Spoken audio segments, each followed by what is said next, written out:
Create MetaMask cryptocurrency wallet tutorial. If you find value, consider subscribing to the channel. Once you have MetaMask open on your browser extension, whether it's Microsoft Edge or Google Chrome, you want to click the drop-down arrow under your accounts, and you want to click here or say add account or hardware wallet. In this case, you have three options to add a new account, to import an account, or to add a hardware wallet. If you click the first option, add a new account, you can name the account and then click create.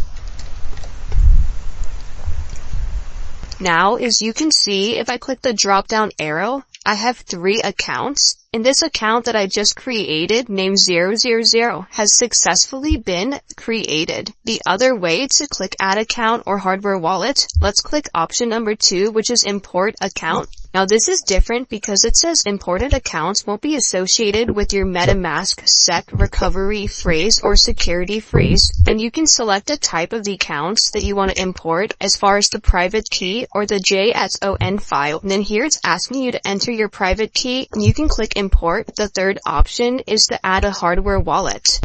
You have a list of 4 different hardware wallets that is supported by MetaMask, Ledger, Trezor, Lattice, or QRBase. You can click whatever it is that you want. It's going to ask you to connect your Ledger to buy now, or there's a tutorial. Thanks for watching. Check out the playlist and subscribe to the channel for more videos like this.